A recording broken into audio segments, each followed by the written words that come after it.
ಎಲ್ಲ ನನ್ನ ಪ್ರೀತಿಯ ಸ್ನೇಹಿತರಿಗೂ ನಮಸ್ಕಾರ. ಫೇಸ್ಬುಕ್ನಲ್ಲಿ ವೀಕ್ಷಿಸ್ತಿರುವವರಿಗೂ ಹಾಗೆ ಯೂಟ್ಯೂಬ್ನಲ್ಲಿ ವೀಕ್ಷಿಸ್ತಿರುವಂಥ ಎಲ್ಲ ನನ್ನ ಸಜ್ಜನ ಬಂಧುಗಳ ಪ್ರೀತಿಗೆ ನಮಸ್ಕಾರ ಅಂತ ಹೇಳ್ತಾ, ಆ್ಯಂಡ್ ಸ್ಪೆಷಲ್ ಥ್ಯಾಂಕ್ ಯು. ಯಾಕಂದರೆ ಮೊನ್ನೆ ಒಂದು ವಿಡಿಯೋ ಮಾಡಿದಾಗ ನಾನು ಹೇಳಿದೆ, ಇಲ್ಲಿ ಮಾಡುವಂಥ ವಿಡಿಯೋಗಳು ಜನರ ಮನಸ್ಸಿಗೆ ಮುಟ್ಟುವ ರೀತಿ ಮಾಡ್ತೀನಿ ಹೊರತು ಯಾರನ್ನು ಕೂಡ ದಾರಿ ತಪ್ಪಿಸುವಂಥ ಉದ್ದೇಶದಿಂದ ನಾನಿಲ್ಲಿ ವಿಡಿಯೋ ಮಾಡ್ತಿಲ್ಲ ಅಂತ ಅಂದಾಗ ತುಂಬ ಜನ ರಾಜ್ಯದ ಮೂಲೆ ಮೂಲೆಯ ಸ್ನೇಹಿತರು ಪ್ರೋತ್ಸಾಹಿಸಿದ್ದೀರ. ಸಾವಿರಾರು ಕಮೆಂಟ್ಗಳು. ಬಹುಶಃ ನಿಮ್ಮ ಕಮೆಂಟ್ಗಳನ್ನ ನೋಡಿ ನನ್ನ ಕಣ್ಣಾಲೆಗಳು ನಿಜಕ್ಕೂ ತೇವಗೊಂಡವು. ಯಾಕಂದರೆ ರಾಜ್ಯದ ಮೂಲೆ ಮೂಲೆಯ ಸ್ನೇಹಿತರು ನನ್ನನ್ನು ಪ್ರೀತಿ ಮಾಡ್ತಾಯಿದ್ದೀರ. ಬಹುಶಃ ಕರ್ನಾಟಕ, ಮೊನ್ನೆಷ್ಟೇ ನೋಡಿದೆ, ತಮಿಳುನಾಡು, ಆಂಧ್ರ. ನಾನು ಯೋಚನೆ ಮಾಡೋದು, ಅಲ್ಲಿಯ ಸ್ನೇಹಿತರು ಕೂಡ ನನ್ನ ವೀಡಿಯೋಸ್ಗಳು ಇಷ್ಟ ಆಗ್ತಿದೆಯಾ ಅಂತ. ಮುಂಬೈ, ಮಹಾರಾಷ್ಟ್ರದ ಒಬ್ಬ ಸ್ನೇಹಿತರು ಬರೆದಿದ್ರು, ಬಹುಶಃ ನನಗೆ ನೀವು ಹೇಳೋ ರೀತಿ ತುಂಬ ಇಷ್ಟ, ಆ್ಯಂಡ್ ಅದಕ್ಕಿಂತ ಹೆಚ್ಚಾಗಿ ನನಗೆ ಕನ್ನಡ ಮಾತಾಡೋಕ್ಕೆ ಬರಲ್ಲ, ಆದರೆ ನೀವು ನಿಮ್ಮ ಧ್ವನಿ ಕೇಳೋಕ್ಕೋಸ್ಕರ ನಾವಿಲ್ಲಿ ನಿಮ್ಮ ಚಾನಲನ್ನು ಸಬ್ಸ್ಕ್ರೈಬ್ ಮಾಡಿದ್ದೀವಿ ಅಂತ. ಬಹುಶಃ ಇದಕ್ಕಿಂತ ದೊಡ್ಡ ಪ್ರೀತಿ ಯಾವುದಿಲ್ಲ ಬಂಧುಗಳೇ. ಒಂದಿಷ್ಟು ಜನ ಹೇಳ್ತಾರೆ, ಜೀವನದಲ್ಲಿ ನಾನು ಏನು ಮಾಡೋಕ್ಕಾಗಲ್ಲ, ಏನಾದರೂ ಮಾಡಬೇಕು ಅಂತ ತಿಳ್ಕೊಂಡಾಗ ಎಲ್ಲವೂ ಕೂಡ ಫೇಲ್ಯೂರ್ ಆಗಿಬಿಡುತ್ತೆ, ನನಗೆ ನನ್ನ ಮೇಲೆ ನಂಬಿಕೆ ಇಲ್ಲ. ಬಹುಶಃ ಇಲ್ಲೇ ಸಿದ್ದಾಪುರದ ಹತ್ತಿರದಲ್ಲಿ ಹಳ್ಳಿಹೊಳೆ ಅಂತ ಒಂದು ಊರಿದೆ. ಯಾಕೆ ಈ ಊರನ್ನು ನಾನು ಪಾಯಿಂಟ್ಔಟ್ ಮಾಡಿ ತಗೊಂಡೆ ಅಂದರೆ, ಆ ಊರಲ್ಲಿ ಒಂದು ಹಸು ಇದೆ. ಆ ಹಸುಗೆ ಒಂದು ಕಾಲಿಲ್ಲ, ಹಿಂದಿನ ಕಾಲು. ನಾನು ಅಲ್ಲಿ ಹತ್ತಿರದ ಅಂಗಡಿಯವ್ರ ಹತ್ರ ಕೇಳಿದೆ, ಆ ಹಸುಗೆ ಏನಾಯಿತು ಅಂತ. ಅದಕ್ಕೆ ಅವ್ರು ಹೇಳಿದರು, ಯಾವುದೋ ಒಂದು ಗಾಡಿ ತಗಲಿಸ್ಕೊಂಡು ಹಿಂದ್ಗಡೆಯ ಕಾಲು ಕಟ್ಟಾಗಿದೆ. ನೀವು ನಂಬ್ತಿರೋ ಇಲ್ಲೋ, ಯಾರಿಗಾದರೂ ನೋಡಿದರೆ ಎಂತಹ ಕಟುಕನ ಹೃದಯವಾದರೂ ಕೂಡ ಒಂದು ಬಾರಿ ಕುಗ್ಗಿಬಿಡುತ್ತೆ, ದುಃಖ ಪಡುತ್ತೆ. ಯಾಕಂದರೆ ಹಿಂದುಗಡೆ ಕಾಲಿಲ್ಲ. ಆ ಮೂರು ಕಾಲುಗಳಲ್ಲಿ ನಡೆಯೋದನ್ನು ನೋಡಿದರೆ ಒಂದು ಕಡೆ ಬೇಸರ ಆಗುತ್ತೆ, ಇನ್ನೊಂದು ಕಡೆ ನಮಗೆ ನಾಚಿಕೆ ಆಗುತ್ತೆ. ಯಾಕಂದರೆ ಭಗವಂತ ನಮಗೆಲ್ಲವನ್ನು ಕೊಟ್ಟಿದ್ದಾನೆ, ಕೈ ಕಾಲುಗಳೆಲ್ಲ ಸರಿ ಇದೆ, ಆದರೂ ಕೂಡ ನಮಗೆ ನಮ್ಮ ಮೇಲೆ ನಂಬಿಕೆ ಇಲ್ಲ. ಕಾಲಿಗೆ ಬೂಟುಗಳಿಲ್ಲ ಅಂತ ಯಾವುದೋ ಒಂದು ಪುಣ್ಯಾತ್ಮ ಅಳ್ತಿದ್ದಂತೆ. ಆದರೆ ಕಾಲುಗಳೇ ಇಲ್ಲದ ವ್ಯಕ್ತಿಗಳನ್ನು ನೋಡಿದಾಗ ಭಗವಂತ ನನಗೆ ಇಷ್ಟ ಆದರೂ ಕೊಟ್ಟಿದ್ನಲ್ಲ, ಇಷ್ಟ ಸಾಕು ನನಗನ್ಸ್ತಂತೆ. ಆ ಹಸುವನ್ನು ನೋಡಿದಾಗ ಒಂದು ಕಡೆ ದುಃಖ ಆಯಿತು, ಇನ್ನೊಂದು ಕಡೆ ಭಗವಂತ ನಮಗೆಲ್ಲವನ್ನು ಕೊಟ್ಟು ನಾವೇನು ಮಾಡ್ತಿದ್ದೀವಿ, ಈ ಸಮಾಜಕ್ಕೆ ಏನು ಸಂದೇಶ ಕೊಡ್ತಾ ಇದ್ದೀವಿ.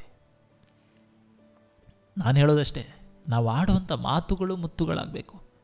ನಮ್ಮನ್ನು ನೋಡಿ ಒಂದಿಷ್ಟು ಜನ ಇನ್ಸ್ಪೈರ್ ಆಗಬೇಕು. ಬಹುಶಃ 4 ಮನೆ ಉದ್ಧಾರ ಮಾಡೋ ರೀತಿ ಆಗದಿದ್ರೂ ಪರವಾಗಿಲ್ಲ, ಕೊನೆ ಪಕ್ಷ 4 ಮನೆಯನ್ನು ಹಾಳು ಮಾಡೋ ರೀತಿ ಆಗಬಾರ್ದು.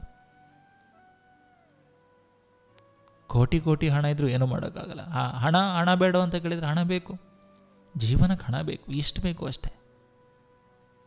ಕೋಟಿ ಕೋಟಿ ಇದ್ದರೂ ನೋಟು ತಿನ್ನಲಾಗದು. ಎಷ್ಟೇ ಜನ ಸಂಪಾದಿಸಿದರೂ ಕೂಡ ಸಾವು ತಪ್ಪಿಸಲಾಗದು.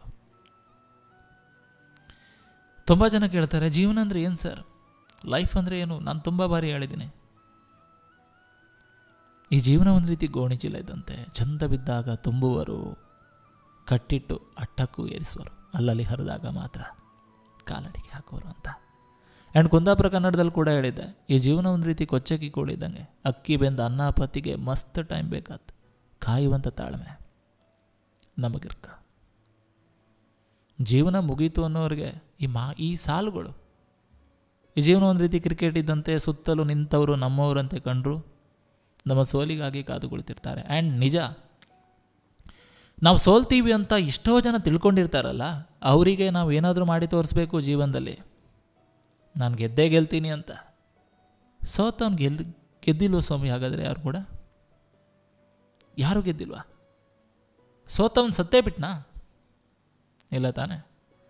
ಸೋತವನಿಗೂ ಕೂಡ ಇಲ್ಲೊಂದು ಕಾಲ ಇದೆ, ಗೆದ್ದವನು ಕೂಡ ಒಂದಲ್ಲ ಒಂದಿನ ಸೋಲ್ತಾನೆ. ಸೋಲು ಗೆಲುವು ಈ ಜೀವನದಲ್ಲಿ ಮಾಮೂಲಿ. ನಾನು ಮೊನ್ನೆಷ್ಟೇ ಹೇಳಿದ್ದೆ, ಈ ಕಷ್ಟ ಸುಖ ಮನುಷ್ಯನಿಗೆ ಬರದೆ ಇನ್ನೇನು ಪ್ರಾಣಿ ಗಿಡಕ್ಕೆ ಬರುತ್ತೆ ಸ್ವಾಮಿ? ಈ ಭಗವಂತ ಇರೋದರಲ್ಲಿ ಶ್ರೇಷ್ಠವಾದ ಜನ್ಮ ಮಾನವ ಜನ್ಮ ಅಂತ. ಆ ಮಾನವ ಜನ್ಮದಲ್ಲಿ ಜೀವನನೇ ಮುಗೀತು ಅಂತ ಅಂದ್ಕೋಬೇಡಿ. ಕಾರ್ಯಕ್ರಮಕ್ಕೆ ಹೋದಾಗಲೂ ಹೇಳ್ತೀನಿ ನಾನು, ಒಂದಷ್ಟು ಬಾರಿ ನನ್ನ ವಾಹಿನಿಯಲ್ಲಿ ಕೂಡ ಹೇಳಿದ್ದೀನಿ ಅನಿಸುತ್ತೆ. ತುಂಬ ಜನ ಕೇಳ್ತಾರೆ, ಏನು ಸರ್ ಯಾವಾಗಲೂ ಮುಖದ ಮೇಲೆ ನಗ್ತಾ ಇರ್ತೀರಾ, ನಗಿಸ್ತಾ ಇರ್ತೀರಾ? ನಾನು ಅದಕ್ಕೆ ಅವ್ರು ಹೇಳಿದೆ, ಸ್ವರ್ಗವನ್ನು ಅಂಗೇಲಿ ಇಟ್ಕೊಂಡು ಬಂದವನು ಸ್ವಾಮಿ ನಾನಂತ.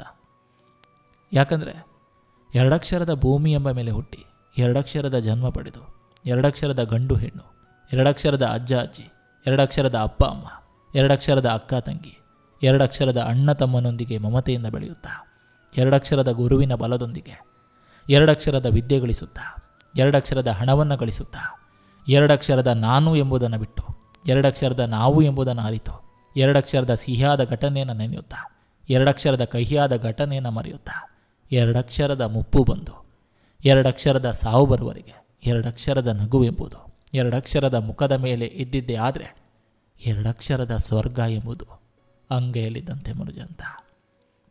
ಇವಾಗ ಹೇಳಿ, ಎಲ್ಲರೂ ಕೂಡ ನಾವು ಸ್ವರ್ಗವನ್ನು ಅಂಗೈಯಲ್ಲಿ ಇಟ್ಕೊಂಡು ಬಂದಿದ್ದೀವಿ ಸ್ವಾಮಿ, ಎಲ್ಲರೂ ಆದರೆ ನಮ್ಮಲ್ಲಿ ನೆಮ್ಮದಿಲ್ಲ. ಯಾಕೆ ಹೇಳಿ? ಇನ್ನೊಬ್ಬನ ಜೀವನ ನೋಡ್ಕೊಂಡು ನಾವು ಜೀವನ ಕಳ್ಕೊಳ್ತಿದ್ವಿ. ಯಾರು ಏನೂ ಮಾಡಲ್ಲ ಸ್ವಾಮಿ. ನೀವು ಇದ್ದಾಗ ಯಾರು ಕೈ ಹಿಡಿಯಲ್ಲ, ನಿಜ. ನೀವು ಸೋತಾಗ ಯಾರು ಬಂದನ, ಸೋತಿದ್ಯಾ ನಾನು ನಿಂಗೆ ಸಹಾಯ ಮಾಡ್ತೀನಿ ಅಂತ ಯಾರೂ ಮಾಡಲ್ಲ. ಮಾಡ್ತಾರೆ ಕೆಲವೊಂದಿಷ್ಟು ಜನ. ಭಗವಂತ ನಮಗೆಲ್ಲವನ್ನು ಕೊಟ್ಟಿದ್ದಾನೆ, ಕೈ ಕಾಲುಗಳೆಲ್ಲ ಸರಿ ಇದೆ ನೋಡಿ, ದುಡ್ಕೋ ತಿನ್ನಬೇಕು ಅಷ್ಟೇ. ಕಷ್ಟ ಸುಖ ಮನುಷ್ಯನಿಗೆ ಮಾಮೂಲಿ. ನಗ್ತಾ ಇರಬೇಕು, ಏನೇ ಕಷ್ಟ ಬಂದರೂ ಕೂಡ ನಗ್ತಾ ಇರಬೇಕಂತೆ ಮುಖದ ಮೇಲೆ. ಬಹುಶಃ ಆ ಕಷ್ಟ ನಮ್ಮನ್ನು ನೋಡಿ ವಾಪಸ್ ಹೋಗ್ಬೇಕಂತೆ. ನಾನೆಲ್ಲಾದರೂ ತಪ್ಪು ವಿಳಾಸಕ್ಕೆ ಬಂದೇನಂತ. ಯಾಕಂದರೆ ಇಷ್ಟು ಕಷ್ಟ ಕೊಡ್ತಿದ್ರು ಕೂಡ ಈ ವ್ಯಕ್ತಿ ಇಷ್ಟು ಸಲೀಸಾಗಿ ನಗ್ತಾ ಇದ್ದೀನಂತಲ್ಲ. ನಮ್ಮ ಕಷ್ಟ ನೋಡಿ, ನಾವು ಎದುರಿಸುವಂಥ ರೀತಿ ನೋಡಿ ಆ ಭಗವಂತನು ಕೂಡ ಸೋತು ಶರಣಾಗಬೇಕು. ಎಂಥ ವ್ಯಕ್ತಿ ನೋಡಿ, ಎಷ್ಟು ಕಷ್ಟ ಕೊಟ್ಟರು ಕೂಡ, ಎಷ್ಟೇ ನೋವಿದ್ರೂ ಕೂಡ ಮುಖದಲ್ಲೊಂದು ಮಂದಹಾಸ ಇದೆಯಲ್ಲ ಅಂತ. ಅದನ್ನು ಬಿಟ್ಟು ಇನ್ನೊಬ್ಬರ ಬಗ್ಗೆ ಯೋಚನೆ ಮಾಡ್ತೀವಿ ನಾವು. ಇನ್ನೊಬ್ಬರ ಜೀವನ ಹೇಗಾಗ್ತಿದೆ, ಇನ್ನೊಬ್ಬರ ಜೀವನ ಹೇಗೆ ಹಾಳು ಮಾಡೋದು ಅಂತ, ಇನ್ನೊಬ್ಬರ ಜೀವನವನ್ನು ಹೇಗೆ ಕೆಡಿಸೋದು ಅಂತ, ಇನ್ನೊಬ್ಬರ ನೆಮ್ಮದಿಗೆ ಹೇಗೆ ಕಲ್ಲು ಹಾಕೋದು ಅಂತ. ಬೇಡಿ, ಖುಷಿಯಾಗಿರೋಣ. ನಾವು ಖುಷಿಯಾಗಿದ್ದರೆ, ನಮ್ಮ ಮುಖದ ಮೇಲೆ ನಗು ಇದ್ದರೆ, ನಮ್ಮ ನಗುವಿನಿಂದ 4-6 ಜನ ನಗು ತಗೊಂಡ್ರೆ ಅದಕ್ಕಿಂತ ಬೇರೆ ಸ್ವರ್ಗ ಇಲ್ಲ ಬಂಧುಗಳೇ. ನಗ್ತಾ ಇರಬೇಕು. ನಾನು ಅದೆಷ್ಟೇ ಹೇಳೋದು, ಪ್ರತಿ ಬಾರಿ ನನಗೆ ದುಃಖವಾದಾಗಲೂ ನಗ್ತೀನಿ ನಾನು. ಏನಾಗುತ್ತೆ, ದುಃಖ ಅಂತ ತಲೆ ಮೇಲೆ ಕೈ ಹಾಕೊಂಡು ಕೂತ್ಕೊಂಡ್ರೆ ಏನು ಪ್ರಯೋಜನ? ಆ ದುಃಖ, ಆ ಸೋಲು, ಆ ನೋವುಗಳನ್ನು ಪರಿಹರಿಸೋ ರೀತಿಗಳನ್ನು ನಾವು ಕಂಡ್ಕೋಬೇಕು. ಇಲ್ಲಿದ್ರೆ ಏನೂ ಮಾಡೋಕ್ಕಾಗಲ್ಲ, ಏನೇನೂ ಮಾಡೋಕ್ಕಾಗಲ್ಲ. ಬಿದ್ದವ ಅಲ್ಲೇ ಬಿದ್ದ, ಎದ್ದವ ಎದ್ದು ಓಡಿ ಹೋದ. ಯಶಸ್ಸಿನ ಗುರಿಯತ್ತ ಪ್ರಯತ್ನ, ಸತತ ಪ್ರಯತ್ನ ಪಡಬೇಕು. ಸೋಲು ಗೆಲುವು ಮಾಮೂಲಿ. ಇದಕ್ಕಿಂತ ಜಾಸ್ತಿ ಮಾತುಗಳನ್ನು ಹೇಗೆ ಹೇಳಬೇಕು ಹೇಳಿ? ನಾನು ಇಂತಹ 100 ಕಂಟೆಂಟ್ಗಳನ್ನು ಮಾಡ್ತೀನಿ. ಯಾಕೆ ಹೇಳಿ? ನನ್ನ ಪ್ರೀತಿಸುವಂಥ ಹೃದಯಗಳು ಸುಮ್ಮನೆ ಕೋರಬಾರ್ದು. IPL ಬಂತು, ಕ್ರಿಕೆಟ್ ಅಭಿಮಾನಿಯಾಗಿ, ಕ್ರಿಕೆಟ್ ಸ್ನೇಹಿತರಾಗಿ, ಕ್ರಿಕೆಟನ್ನು ವೀಕ್ಷಿಸುವಂಥ ಪ್ರೇಕ್ಷಕ ಬಂಧುಗಳಾಗಿ ನಾನು ನಿಮ್ಗೆ ಹೇಳೋದಿಷ್ಟೇ. ಕ್ರಿಕೆಟ್ ಸ್ನೇಹಿತನಾಗಿ ಅಂತ ಯಾಕೆ ಹೇಳಿದೆ ಅಂತ ಕೇಳಿದರೆ, ನಾನು ಕೂಡ ಒಬ್ಬ ಕ್ರಿಕೆಟ್ ವೀಕ್ಷಕ ವಿವರಣೆಗಾರ. ಕ್ರಿಕೆಟ್ ಪಂದ್ಯಾಟಗಳನ್ನು ಭಾಳ ಹತ್ತಿರದಲ್ಲಿ ನೋಡಿಕೊಂಡು ಆ ಪಂದ್ಯಾಟಗಳಿಗೆ ಬಹಳ ಅದ್ಭುತವಾಗಿ ವೀಕ್ಷಣೆಗಳನ್ನು ಕೊಡಬಲ್ಲೆ ವೀಕ್ಷಣೆಗಾರನಾಗಿ. ಕೇಳ್ತಿರೋದಿಷ್ಟೇ ನಾನು. ಕ್ರಿಕೆಟನ್ನು ಒಂದು ಅಭಿಮಾನಿಯಾಗಿ ನೋಡಬೇಕು, ಇಲ್ಲ ಕ್ರಿಕೆಟ್ ವೀಕ್ಷಕಗಾರನಾಗಿ ನೋಡಬೇಕು. ಅದನ್ನು ಬಿಟ್ಟು ಜೂಜಾಡಿ ಬೆಟ್ಟಿಂಗನ್ನು ಮಾಡಿಕೊಂಡು ನಿಮ್ಮ ಜೀವನವನ್ನು ಹಾಳು ಮಾಡ್ಕೋಬೇಡಿ. ಯಾಕಂದರೆ ಜೂಜಾಡ್ದವ್ರು ಯಾರೂ ಉದ್ಧಾರ ಆದವರಿಲ್ಲ ಸ್ವಾಮಿ, ಯಾರ್ಯಾರೂ ಉದ್ಧಾರ ಆದಿಲ್ಲ. ಇದು ನನ್ನ ಕಡೆಯಿಂದ. ಸೊ ನನ್ನೆಲ್ಲ ವೀಕ್ಷಕರಿಗೆ, ಎಲ್ರಿಗೂ ಅಲ್ಲ, ಸೊ ಯಾರು ಒಂದಿಷ್ಟು ಜನ ಇದ್ದೇ ಇರ್ತಾರೆ ಬಿಡಿ. ಸೊ ಅಂಥವರಿಗೆ ಆ್ಯಂಡ್ ಲೈಫ್ ಬದಲಾಗಲಿ. ಬೆಟ್ಟಿಂಗ್ ಆಡಿ ಕೋಟ್ಯಾಧಿಪತಿ ಆಗಲ್ಲ, ಜೂಜಾಡಿ ಇಲ್ಲಿ ಯಾರೂ ಕೂಡ ಉದ್ಧಾರ ಆಗಿಲ್ಲ. ರಾಮಾಯಣ ಮಹಾಭಾರತ ಕಥೆಗಳನ್ನು ನೀವು ನೋಡ್ಬೋದು ಬಿಡಿ, ನಾನು ಹೇಳಬೇಕಾಗಿಲ್ಲ. ಸೊ ಎಲ್ಲ ವೀಕ್ಷಕ ಬಂಧುಗಳಿಗೆ ನಾನು ಹೇಳೋದಷ್ಟೇ, ದಯವಿಟ್ಟು ನಿಮ್ಮ ಫ್ಯಾಮಿಲಿಯನ್ನು ನೀವು ಪ್ರೀತಿ ಮಾಡಿ. ತುಂಬ ಜನ ಹೇಳ್ತಾರೆ ನನಗೆ ತಂದೆ ಇಲ್ಲ ಸರ್, ನನಗೆ ತಾಯಿ ಇಲ್ಲ, ತಂದೆ ಇಲ್ಲದೆ ಜೀವನ ನಡೆಸೋದು ತುಂಬ ಕಷ್ಟ ಸರ್, ತಾಯಿ ಇಲ್ಲದೆ ಜೀವನ ನಡೆಸೋದು ತುಂಬ ಕಷ್ಟ. ನಾನು ಯೋಚನೆ ಮಾಡು, ತಂದೆ ಇಲ್ಲಾಂದ್ರೂ ಜೀವನ ನಡೀತದೆ, ತಾಯಿ ಇಲ್ಲಾಂದ್ರೂ ಜೀವನ ನಡೀತದೆ. ಇದೆಲ್ಲ ನಮ್ಮ ನಂಬಿಕೆಗಳು. ಬಹುದು ನಿಜ, ಬೇಸರ ಆಗುತ್ತೆ, ಮನಸ್ಸಲ್ಲಿ 1000 ನೋವುಗಳು ತುಂಬಿರ್ತದೆ. ಸೊ ತಂದೆ ಇಲ್ಲದ ಮಗನ ನಾನು, ತಾಯಿ ಇಲ್ಲದ ಮಗಳ ನಾನಂತ. ಎಷ್ಟೋ ಜನರಿಗೆ ತಂದೆ ತಾಯಿನೇ ಇರಲ್ಲ ಸ್ವಾಮಿ, ಅಂಥವ್ರ ಜೀವನವನ್ನು ಕಟ್ಕೊಂಡಿಲ್ವಾ?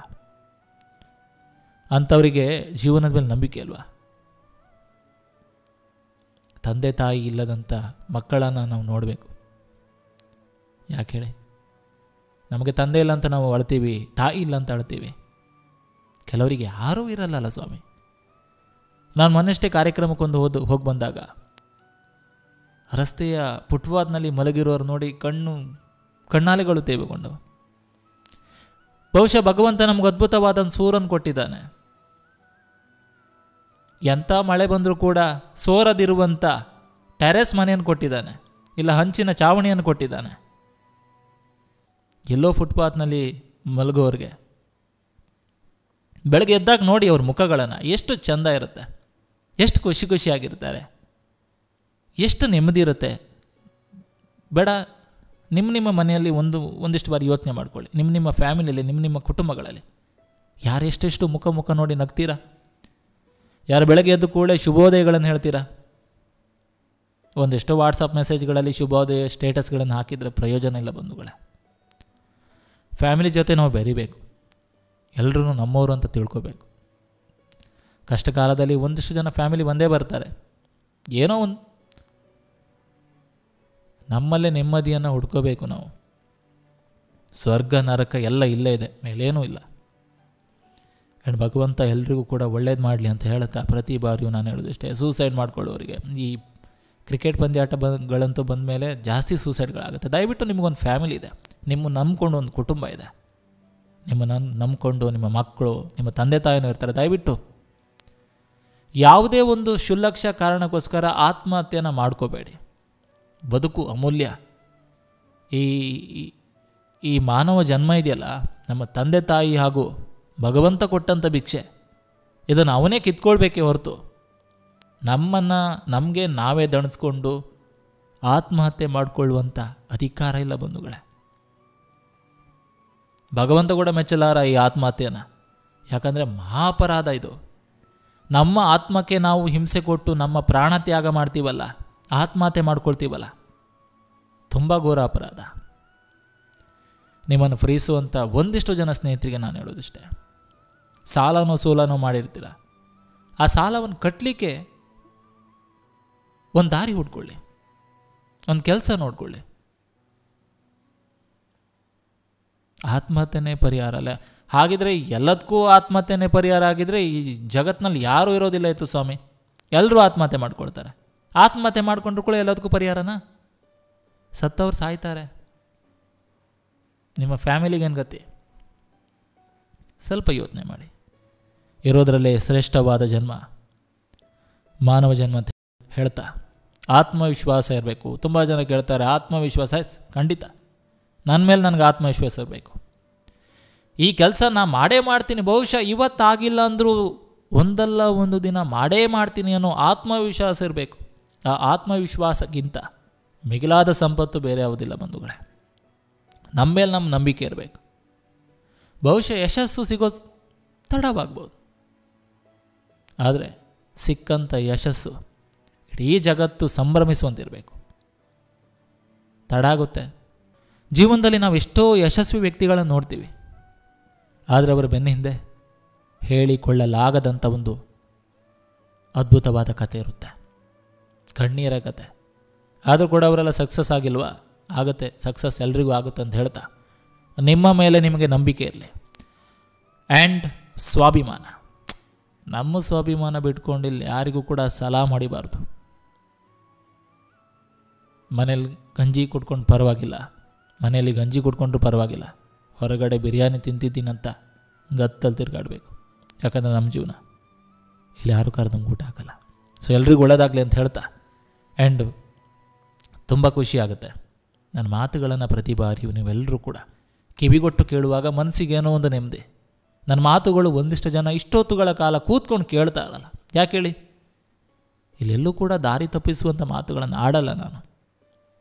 ಪ್ರೀತಿ ಅಂತೀನಿ. ಮೊನ್ನೆಷ್ಟೇ ಒಬ್ಬರು ಸ್ನೇಹಿತರು ಕೇಳಿದರು. ಸ್ನೇಹಿತರಂದರೆ ನಾನು ಎಲ್ಲರೂ ಸ್ನೇಹಿತರು ಅಂತೀನಿ. ಫೇಸ್ಬುಕ್ನಲ್ಲಿ ಒಬ್ಬರು ಮೆಸೇಜ್ ಮಾಡಿದರು, ಸರ್ ನನಗೊಬ್ಬ ಮೋಸ ಮಾಡಿಬಿಟ್ಟ ಸರ್. ಸರ್ ಅವನಿಗೆ ಸರ್ ಅವನ ಹೆಸರು ಹೇಳ್ತೀನಿ ಸರ್, ನಿಮಗೊಂದಿಷ್ಟು ಅಮೌಂಟ್ ಕೊಡ್ತೀನಿ ಸರ್, ಅವನ ಬಗ್ಗೆ ನೀವು ನಿಮ್ಮ ಮನಸ್ಸಿಗೆ ಏನು ತೋಚುತ್ತೋ ಆ ರೀತಿ ಮಾತಾಡಬೇಡಿ ಅಂತ ನಾನು ಅವರಿಗೊಂದು ಮಾತು ಹೇಳಿದೆ. ನೀವು ಹಣ ಕೊಡ್ತೀರಂತ ಆ ವ್ಯಕ್ತಿಯ ತೇಜೋವಧೆ ಮಾಡುವಂಥ ವ್ಯಕ್ತಿತ್ವ ನಂದಲ್ಲ. ಆ್ಯಂಡ್ ಒಂದು ಮಾತು, ನೀವು ಹಣ ಕೊಡೋದು ಬೇಡ. ಸಾಧ್ಯವಾದರೆ ನನ್ನ ಕೈಯಲ್ಲಿ ಪ್ರೀತಿ ಹಂಚುವ ವಿಡಿಯೋಗಳನ್ನು ಮಾಡ್ತೀನಿ. ಯಾರಿಗೊತ್ತು, ನನ್ನ ಮಾತಿಂದ ಬದಲಾಗಿ ಆ ವ್ಯಕ್ತಿ ಮತ್ತೆ ಪುನಃ ನಿಮ್ಮ ಹತ್ತಿರ ಬಂದರೂ ಬರ್ಬೋದು. ಹೇಳಿಕ್ಕಿಲ್ಲಲ್ಲ ಸ್ವಾಮಿ. ನಾವು ಆಡುವಂಥ ಮಾತುಗಳು ಮುತ್ತುಗಳಾಗಬೇಕು. ನಮ್ಮನ್ನು ಪ್ರೀತಿಸೋರು ಅದನ್ನು ಫಾಲೋ ಮಾಡಬೇಕು. 4 ಜನ ನೋಡೋ ರೀತಿ ಇರಬೇಕು. ಹೆಚ್ಚಾಗಿ ಫ್ಯಾಮಿಲಿ ನೋಡುವಂಥ ವಿಡಿಯೋಗಳನ್ನು ನಾವು ಮಾಡಬೇಕು. ಕೆಟ್ಟ ಕೆಟ್ಟ ಭಾಷೆಗಳನ್ನು ಉಪಯೋಗಿಸಿ ಇಲ್ಲಿ ಮಾತಾಡಿದರೆ ಏನೂ ಪ್ರಯೋಜನ ಇಲ್ಲ. 1-2 ದಿನ 3-4 ದಿನ ಟ್ರೆಂಡಲ್ಲಿ ಇರ್ತೀವಿ, 4ನೇ ದಿನ ಅಷ್ಟೇ. ಭಗವಂತ ಎಲ್ರಿಗೂ ಒಳ್ಳೇದು ಮಾಡಿ, ನಗ್ತಾಯಿರಿ, ನಗಿಸ್ತಾಯಿರಿ. ಖುಷಿಯಾಯಿತು ನಿಮ್ಮೆಲ್ಲರ ಜೊತೆ ಸುದೀರ್ಘವಾಗಿ ಇಷ್ಟು ಹೊತ್ತುಗಳ ಕಾಲ ಮಾತಾಡಲಿಕ್ಕೆ ನನಗೊಂದು ಅವಕಾಶ ಸಿಕ್ಕಿದ್ದಕ್ಕೆ. ಯಾಕಂದರೆ ಒಂದಿಷ್ಟು ನಾನು ಪ್ರಶ್ನೆಗಳನ್ನು ರೆಡಿ ಮಾಡಿಕೊಂಡಿದ್ದೆ. ಆತ್ಮವಿಶ್ವಾಸ ಅಂದರೆ ಏನು, ಆತ್ಮಹತ್ಯೆ ಬಗ್ಗೆ ಯಾವ ರೀತಿ ನಾನು ಜನರಿಗೆ ರೆಡಿ ಮಾತಾಡಬೇಕು. ಒಬ್ಬರು ನನ್ನ ಸ್ನೇಹಿತರು ಅದ್ಭುತವಾದ ಪ್ರಶ್ನೆಗಳನ್ನು ಕೇಳಿದರು. ಆ ಪ್ರಶ್ನೆಗಳ ಮೂಲಕ ನಾನು ವಿಡಿಯೋ ಮೂಲಕ ಉತ್ತರಿಸಿದ್ದೀನಿ ಅಂತ ಹೇಳ್ತಾ, ನನ್ನ ಪ್ರಶ್ನೆ ಅವರ ಪ್ರಶ್ನೆಗೆ ನನ್ನ ಉತ್ತರ ಬಹಳ ಅದ್ಭುತವಾಗಿದೆ ಅಂತ ನಾನು ಭಾವಿಸ್ತಾ, ಅವರಿಗೂ ಕೂಡ ಒಳ್ಳೆಯದಾಗಲಿ, ನಿಮ್ಮೆಲ್ಲರಿಗೂ ಕೂಡ ಒಳ್ಳೆಯದಾಗಲಿ ಅಂತ ಹೇಳ್ತಾ, ನಿಮ್ಮ ಸಾವಿರಾರು ಪ್ರಶ್ನೆಗಳನ್ನು ನಾನು ನೋಡಿದ್ದೇನೆ ಕಮೆಂಟ್ನಲ್ಲಿ. ಸೊ ನಿಮ್ಮೆಲ್ಲರ ಕಮೆಂಟ್ಗಳಿಗೂ ಕೂಡ ಇದೇ ರೀತಿ ಮುಂದೆ ಉತ್ತರಿಸ್ತೇನೆ ಅಂತ ಹೇಳ್ತಾ, ಭಗವಂತ ಎಲ್ರಿಗೂ ಒಳ್ಳೇದು ಮಾಡಲಿ. ನಗ್ತಾರಿ. ಸೊ ಮತ್ತೆ ಸಿಗ್ತೇನೆ. ಸಾಧ್ಯವಾದಷ್ಟು ಒಂದು ಲೈಕ್ ಮಾಡಿ, ಕಮೆಂಟ್ ಮಾಡಿ, ಶೇರ್ ಮಾಡಿ ಅಂತ ಹೇಳ್ತಾ ಧನ್ಯವಾದಗಳು. ಎಲ್ರಿಗೂ ಒಳ್ಳೆಯದಾಗಲಿ.